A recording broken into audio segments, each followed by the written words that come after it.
Enterrado o corpo do estudante baleado em assalto a ônibus na capital. Medo no coletivo. Usuários, motoristas e cobradores temem assaltos e exigem mais segurança. Operação de combate à agiotagem prende prefeito de Bacuri e ex-prefeito de Marajá do Sena. Jovem que causou acidente que matou a menina Laura Marão, de 8 anos, prestou depoimento hoje. Ele permanece em liberdade. Amor de mãe mostra a expectativa com a chegada do primeiro filho e os registros que se eternizam em fotos.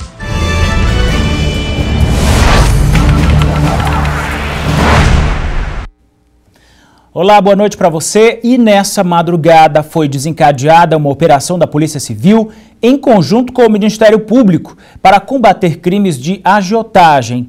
Foram cumpridos mandados de busca e apreensão e de prisão. Os trabalhos foram desencadeados ainda na noite de segunda-feira. Foram presos os prefeitos de Bacuri, Richard Nixon, e de Marajá do Sena, Edvan Costa. O ex-prefeito de Marajá do Sena, Perachi Moraes. O contador da prefeitura da cidade, José Epitácio Muniz. O cafeteira, além de Josival da Silva, o Pacovan, apontado como um agiota. Durante as diligências foram encontrados documentos e cheques que comprovam o desvio de quantias milionárias das várias prefeituras. Tanto por pessoas físicas, jurídicas e por municípios também, por gestores de municípios. Então essa quantidade toda de material vai ser objeto da nossa análise, da nossa investigação para tentar conseguir o liame entre todos esses fatos. As investigações se referem de 2009 até agora. O esquema se baseava na criação de empresas fantasmas, para que pudessem concorrer em processos licitatórios. Depois de vencidas as concorrências, os recursos eram subtraídos e nenhuma atividade, como obras e desenvolvimento de programas, eram executados.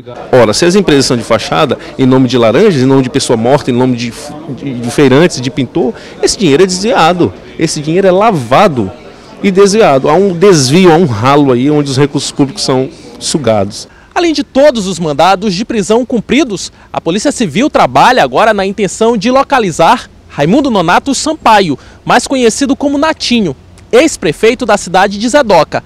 Ele também aparece como um dos envolvidos neste esquema.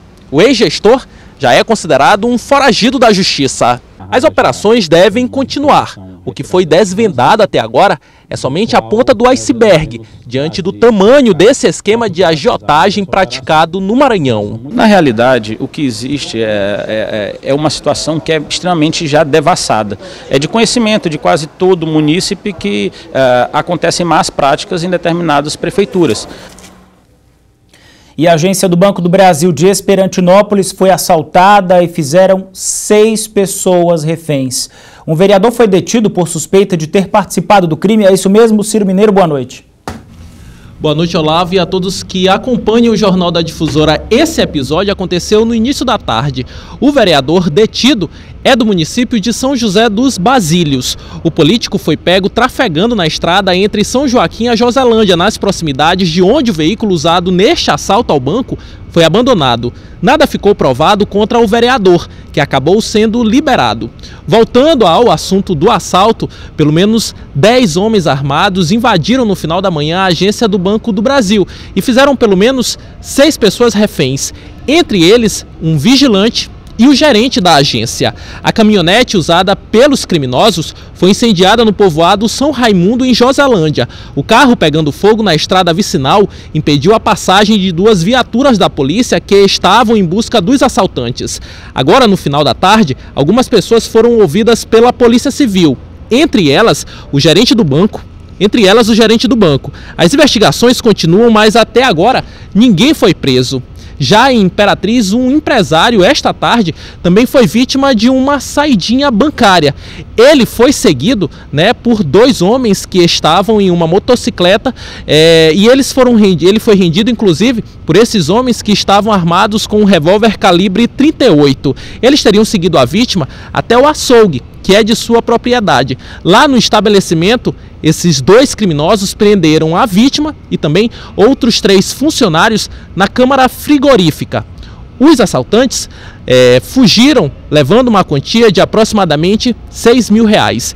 E até agora, ninguém foi preso. É com você, Olavo, aí no estúdio. Obrigado, Ciro Mineiro, pelas suas informações. Uma ótima noite para você. Agora a gente vai falar de um assunto aí que repercutiu muito nas redes sociais. Morreu hoje o estudante Rondinelli Ferreira da Costa, que foi baleado em um ônibus próximo ao terminal de integração da Coab. A confirmação da morte saiu nas primeiras horas do dia, após inúmeras tentativas de socorro no Hospital Socorrão 2. Este vídeo é gravado por meio de um celular. Mostra o momento em que as pessoas tentam ajudar o estudante baleado no ônibus. Um dos passageiros filmou minutos após o crime, tumulto e desespero entre as pessoas. A confirmação da morte do estudante Rondinelli Ferreira Costa, de 18 anos, veio na madrugada desta terça-feira. Ele foi socorrido, levado ao Hospital Clementino Moura, o Socorrão 2, onde passou por uma cirurgia, mas não tinha nenhum leito de UTI disponível para a vítima ficar. Após a confirmação da morte dele, ele foi trazido aqui para o Instituto Médico Legal. Tão bonito ver um jovem estudando e morrer de farda, então... Na paróquia em que o estudante era técnico de som, amigos amarraram uma faixa preta em sinal de luto. A gente se juntou e vinha orar por ele, para Deus ajudar ele, para não acontecer nada. Rondinelli era engajado em vários grupos da igreja. Até o ano passado era coroinha e deixou muitos ensinamentos. Era divertido e fazia o serviço dele no altar com o maior prazer, como todos nós, e ele vai fazer muita falta pra gente. Desde cedo a movimentação de pessoas era grande em frente à igreja. Um dos momentos de maior emoção foi na chegada do corpo do jovem. A mãe estava desolada, muita comoção também entre os amigos.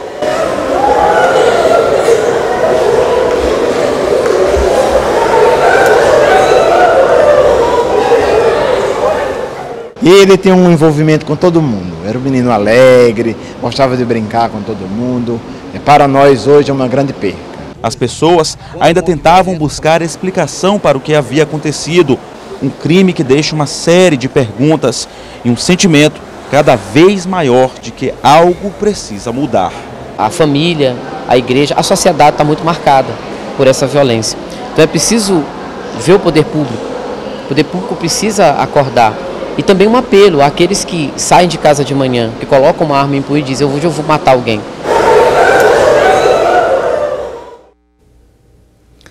Todo mundo ficou chocado com esse crime. E o corpo do estudante Rondinelli Ferreira da Costa foi enterrado por volta das 4 horas da tarde no cemitério da Santa Bárbara. A Pastoral da Juventude emitiu nota de pesar. Ele trabalhou lá, teve um relacionamento com essa paróquia de profunda indignação com, abre aspas, o descaso e o desmantelo com a política de segurança pública nas comunidades, na capital, no estado e no país, fecha aspas.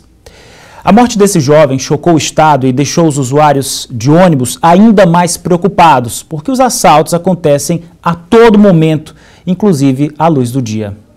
O sentimento é o mesmo para quem utiliza o transporte público em São Luís, o de medo. Tanto faz ônibus lotado como ônibus vazio, a insegurança é constante. As pessoas não escondem a desconfiança ao pegar o ônibus coletivo. Não tem segurança. Acho que isso é uma falta de respeito com o cidadão. O número de assaltos no transporte público ainda é considerado alto e preocupa.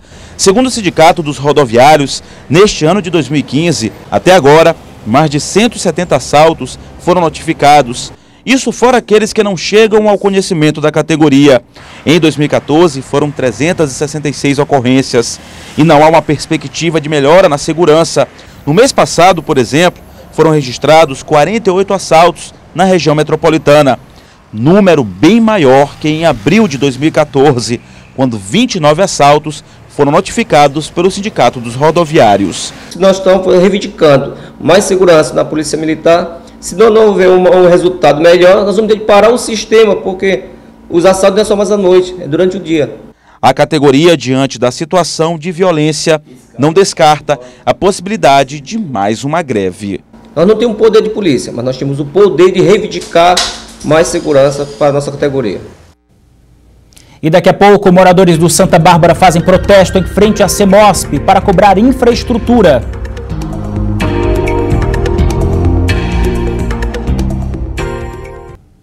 O jovem de 22 anos que causou o acidente que vitimou a menina Laura Marão, de 8 anos de idade, prestou depoimento hoje. O depoimento do motorista que causou o acidente que vitimou a pequena Laura Marão durou cerca de 1 hora. Antes dele, a delegada à frente das investigações já havia ouvido os agentes de trânsito que fizeram um registro da ocorrência.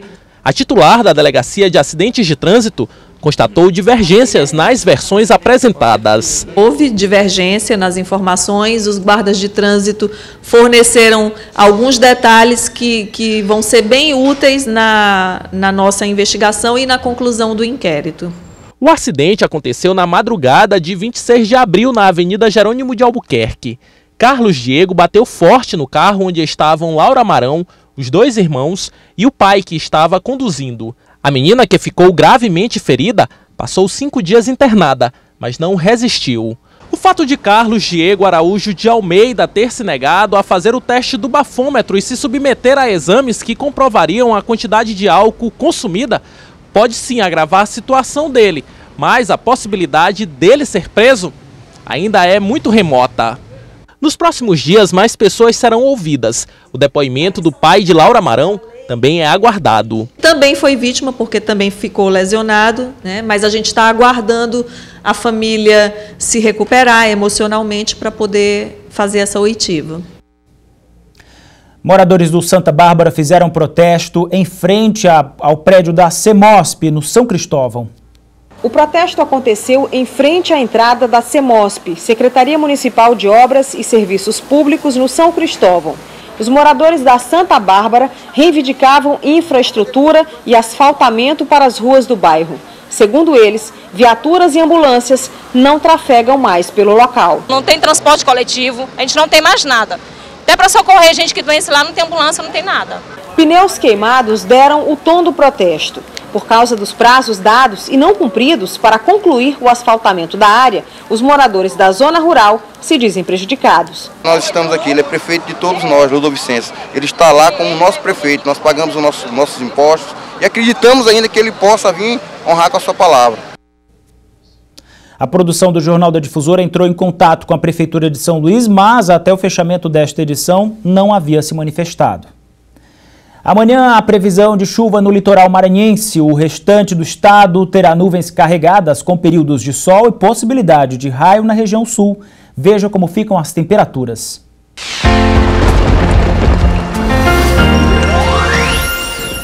Em Alcântara, as temperaturas variam entre 23 e 31 graus. Em Bacabal, a máxima será de 32, Imperatriz a mínima de 22. Em Balsas, os termômetros oscilam entre 22 e 31 graus. Na capital, a máxima será de 31.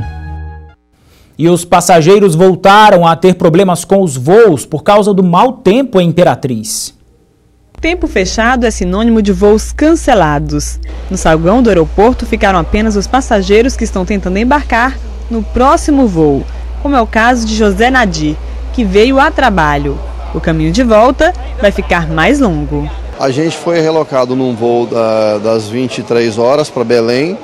Belém, a gente vai 2 horas da manhã para BH, chegando em Vitória aproximadamente 5 horas da manhã. O agropecuarista preferiu ir para casa e embarcar amanhã. Para ele, segurança vem em primeiro lugar. Infelizmente o tempo fechou aí, né? Não teve como a aeronave vai pousar e a gente vai remarcar a passagem. O aeroporto está fechado para pouso e decolagem. Só pela manhã, 2 pousos e uma decolagem foram cancelados pelo mau tempo e pouca visibilidade. Todos os passageiros dos voos da Gol, TAM e Azul, com destinos a Brasília, São Paulo e outras conexões, tiveram que voltar para casa com previsão de embarque para amanhã, a partir das 6h40. E a seguir tem a segunda reportagem da série Amor de Mãe. Você vai ver a expectativa para a chegada do primeiro filho.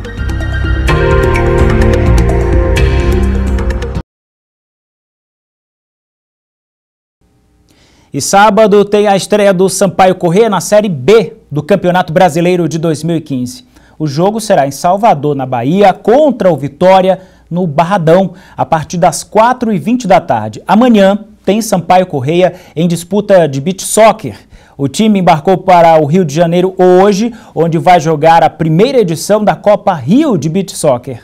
A decisão do jogo amanhã. A decisão do título só acontece no dia 10 de maio. Arlindo Maracanã é o novo técnico do Sampaio Corrêa. O desligamento de Oliveira Canindé pode ter acontecido após a derrota na final do Campeonato Maranhense contra o Imperatriz no último sábado. Continuam as negociações do novo técnico para a Série B e na Copa do Brasil. José Ribamar Ferreira foi preso hoje na Fonte Grande, em Rosário, com um saco contendo 600 gramas de maconha. Uma mulher identificada como Rosângela Santos também foi presa após dizer palavras de baixo calão contra a PM. Os dois foram encaminhados para a delegacia. Um caminhão que faz fretes e mudanças invadiu 2 casas hoje na rua Codozinho, no bairro São Cristóvão. Segundo o motorista, a barra de direção quebrou e ele não conseguiu controlar o veículo. Moradores ajudaram o condutor a sair do veículo. Ninguém ficou ferido. E só para reforçar, tem a estreia do Sampaio Corrêa no futebol lá na Bahia, tem também o jogo no Beach Soccer amanhã, tem jogo do Sampaio Corrêa no Rio de Janeiro, vai ter a decisão no dia 10 de maio. Todas as informações do esporte você acompanha conosco, também no portal idifusora.com. Vamos mudar de assunto? Ser mãe é a realização de um sonho para muitas mulheres. Durante a gravidez, elas registram tudo em fotos e vídeos e vivem momentos de grande expectativa. Na reportagem de hoje da série Amor de Mãe, você vai conhecer a história de Thalissa e a chegada do Gustavo.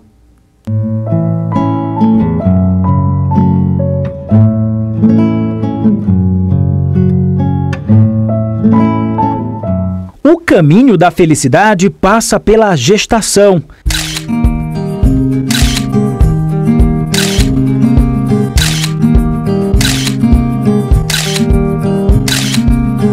E para este casal, ela veio de surpresa. Nada marcada, nada planejada, foi assim de repente grávida.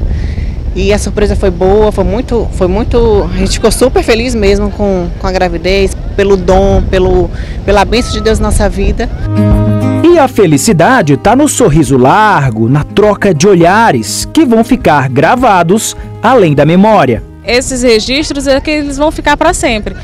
A criança, quando crescer, vai poder ter acesso a essas imagens e os pais vão contar a emoção que eles tiveram em fazer essas imagens, né? Em registrar esse momento tão esperado na vida deles. Este ensaio fotográfico vai resultar em um álbum muito especial que será mostrado anos depois ao filho para demonstrar todo o carinho e a preparação dos papais, mesmo quando o Gustavo ainda estava na barriga da mamãe.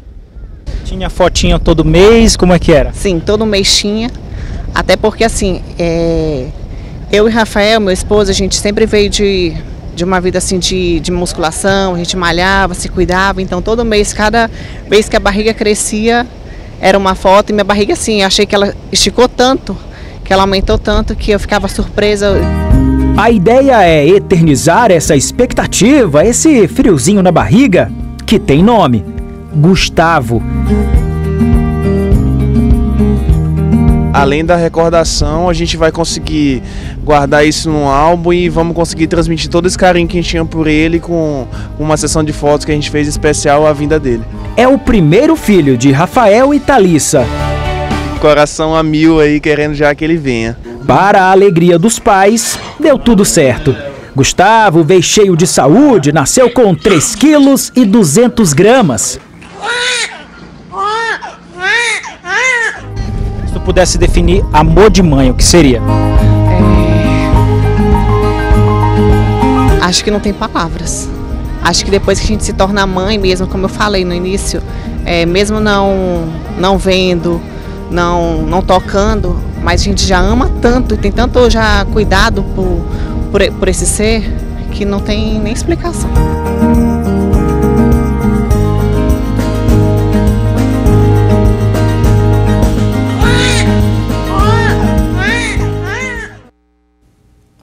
Dá vontade de encomendar um também, não é? Parabéns aos novos papais e nesse Dia Mundial da Parteira, o Jornal da Difusora convida você a continuar assistindo a série Amor de Mãe. Amanhã você vai ver a história de uma mãe que optou pelo parto humanizado. Muitas dúvidas, aliás, as mulheres têm sobre esse tipo de parto. e contratou uma doula para acompanhar o grande dia. Não sabe o que é doula? A gente fala amanhã para você. A gente acompanha essa e outras histórias até o sábado aqui no Jornal da Difusora. Você que é mamãe vai poder acompanhar esses momentos e você que não é, vai deixar um gostinho de querer ser mãe logo logo. O Jornal da Difusora termina agora. Fique a seguir com o SBT Brasil. Uma ótima noite para você. A gente se encontra amanhã.